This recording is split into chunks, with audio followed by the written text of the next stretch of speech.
Good morning. Glad that I'm still saying good morning, at least. I was really pumped for this speech at 9 this morning. Let's hope we can be just as pumped now. I'm not sure how the agenda is going to work now, but I'm assuming that we'll have to take questions after lunch at this point, but we'll see how it rolls.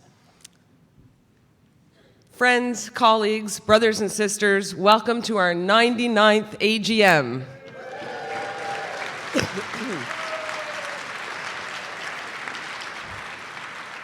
I know it feels like you've been here for days, right? Anyway, we're so close. Next year is really going to be something special. Quand je regarde ce que nous avons fait cette année, je peux voir qu'une grande partie de nos réalisations découle d'une bonne planification à long terme, commencée bien avant 2018, même bien avant les élections fédérales de 2015.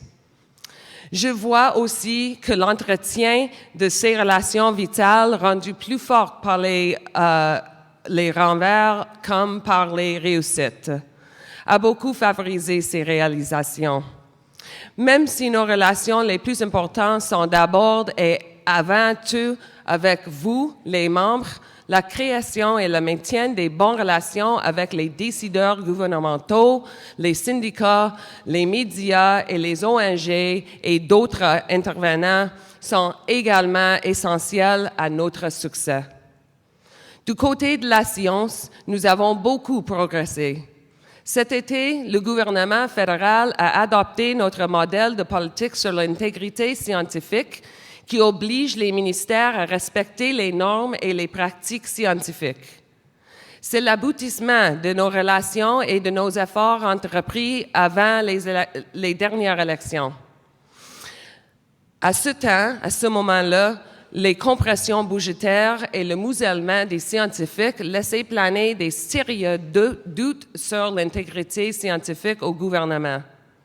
Des scientifiques d'un peu partout dans le monde ont reconnu cette menace et nous ont donné leur appui. Le gouvernement Trudeau a promis d'adopter d'ici la fin de l'année des politiques de l'intégrité scientifique fondées sur notre modèle de politique. C'est vraiment une belle victoire pour nos membres et pour tous les Canadiens. Surveys. I was waiting for the translation to finish. Surveys have been fundamental to ensuring we approach our dealings with facts and evidence direct from our members. They validate our concerns, they amplify our voice, and they start a conversation. We learned with the release of The Big Chill in 2013 and Vanishing Science in 2014. The release of Defrosting Science this February, our survey report on the progress made on muzzling federal scientists, received widespread media attention.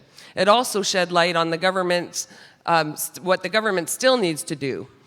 Yes, far fewer federal scientists feel muzzled now, than in 2013, but when over half, 53%, still say they're unable to speak freely, we know more needs to be done to educate members about their rights and managers about their obligations.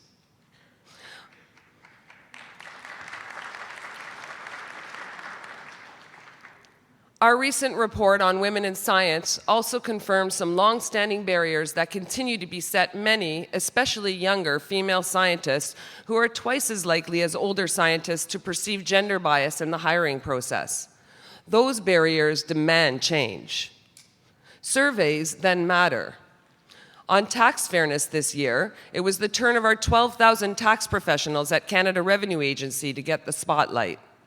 While the Trudeau government has reinvested significant amounts of money at the CRA, there remains a $500 million gap in funding compared to 2012.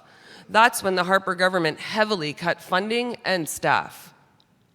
And it's made defending tax fairness difficult for our members. As the Shell game, our most recent survey report showed, offshore tax havens, loopholes, and federal cost-cutting have combined to make tax fairness harder than ever to maintain. 8 out of 10 Canadians, and 9 out of 10 of our members working at CRA agree that it's easier for corporations and wealthy individuals to evade or avoid tax responsibilities than it is for average Canadians. Defending tax fairness, therefore, must be a priority of ours and of the government. That report also received extensive media coverage and is the basis for our call for more funding in next year's budget, specifically to improve training and technology for our members. Partnerships with NGOs also matter. Throughout the past year, we have continued to maintain and enjoy the support of organizations such as Evidence for Democracy on scientific integrity, the Canadian Centre for Policy Alternatives on our call for reinvestment in the public service, and Canadians for Tax Fairness on more investment in the CRA.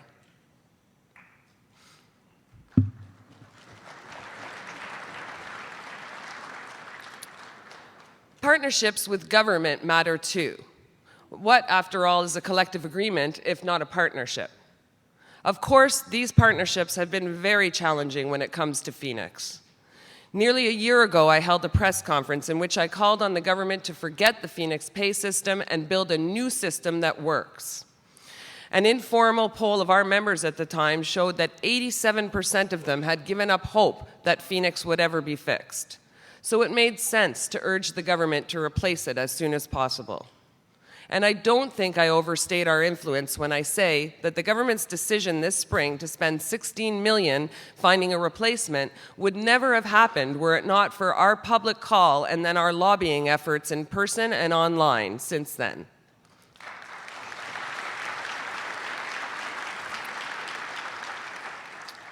Nor would more recent steps to modernize and expedite procurement of a new system have been taken without direct talks between me and the Treasury Board President, Scott Bryson. As a result, PIPS is now a partner with the government deciding on a replacement. And the government has indicated that the testing of possible replacements will begin soon, and a replacement chosen by the spring of next year. So relationships then matter. In fact, the last round of federal bargaining was long, difficult, but it demonstrated how important good relationships are to successful outcomes. Not only did we win the recognition of the rights of scientists to speak freely and adoption of scientific integrity in policies, we've also secured strong language to help fight outsourcing, we protected sick leave, and our protests restored bargaining rights that the Harper government had removed.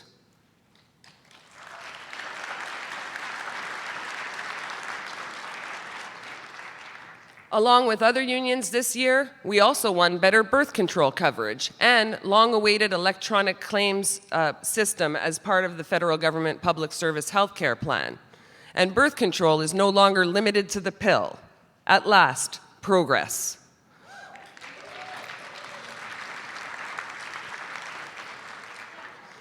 And thanks to stronger relationships, these won't be the last much-needed improvements to the plan either.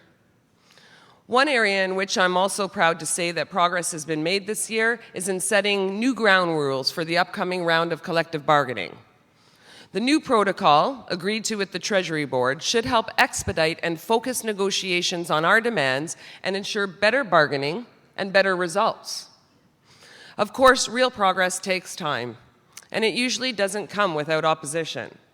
The fight for fair pensions is far from over, as our members who work for the New Brunswick provincial government, as well as the Chalk River, Ontario, and the Whiteshell, Manitoba Nuclear Labs employees know all too well. Our rally with other unions outside the offices of the Treasury Board in June proclaimed loud and clear our determination to preserve and restore members' defined benefit pensions.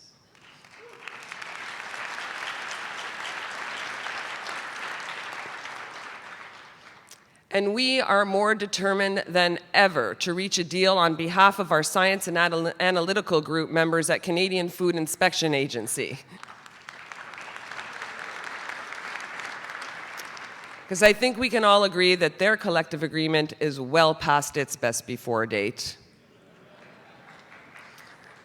The trend to more and more open office work, which 62% of our professional members say harms productivity and efficiency, and 79% say makes it harder just to focus and concentrate, must be addressed.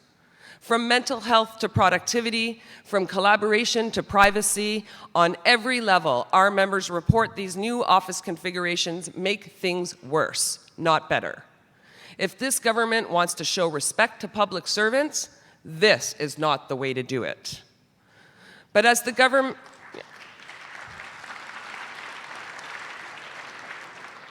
Hopefully next year I can report progress on that. But as the government's new pay equity legislation announced this week shows, while the road is long, we can make progress. Of course, none of our work this year would have been possible without the remarkable contributions of members such as you. And I'd like to note the contributions of just a few of those now. I want to note the commitment of Del Dixon for his steadfast championing of the Legacy Cup.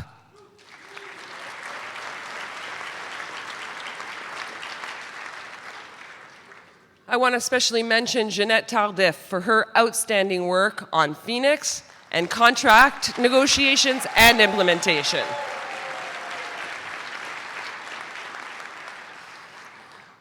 I want to thank the domestic violence team for their groundbreaking work on behalf of victims of domestic violence.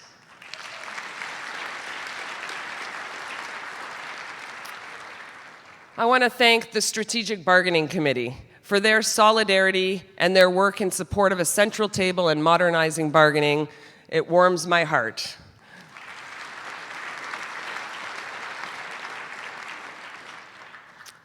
There were a lot of people involved, but right at the front of the pack, Matt McLeod and Judith LeBlanc for their work with the Chief Science Advisor in developing a model scientific integrity policy and accompanying guidelines.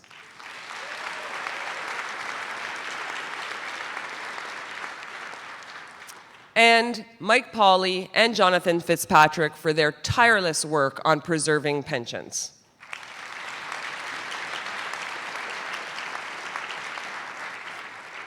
There really are too many of you to mention. But lastly, I want to thank those of you who continue to engage in our work together, even though we don't always agree on the direction we need to go in. You make us stronger.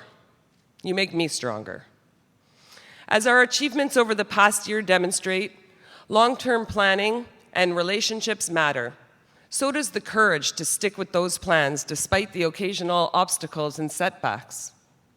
We have a lot to be proud of this year, and we have a video to prove it.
As you can see, I've never met a microphone or a megaphone I didn't like.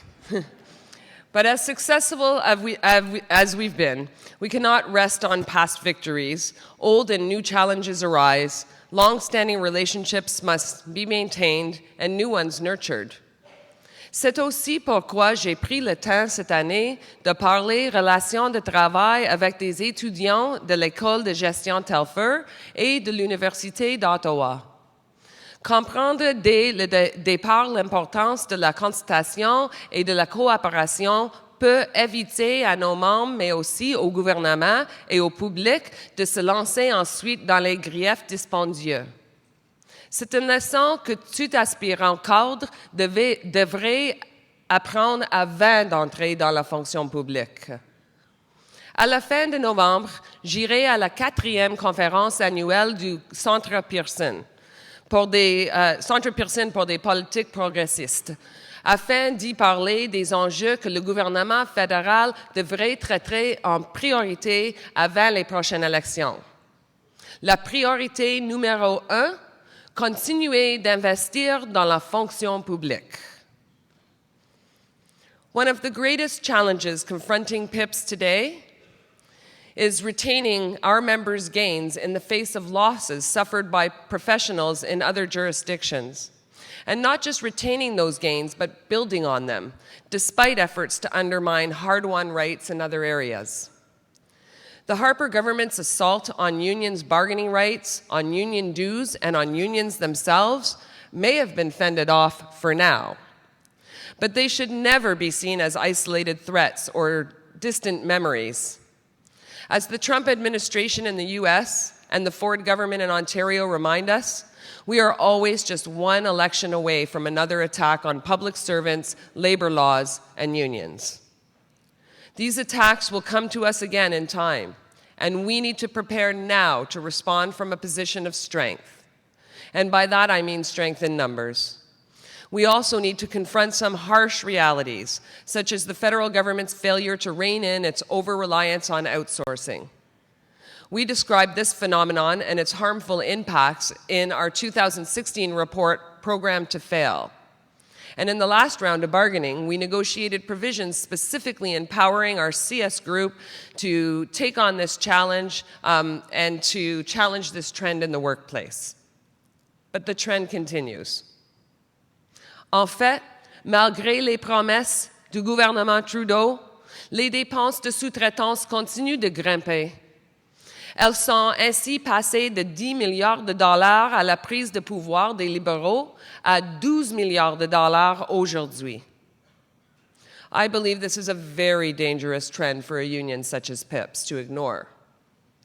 The temptation of employers, public and private, to point to lower-paid, pensionless workers with too few benefits as the norm is simply too great. That should not be our 100th anniversary legacy. The theme of this year's AGM is Crossroads, by which we mean a choice lies before us. PIPS will decide what path to take. Whatever the decision, one thing is certain. We need to strengthen our union for the future. We need to bolster old relationships and nurture new ones. And whatever our choice, I know that we'll make it together, and we will be better for it. Thank you. Merci.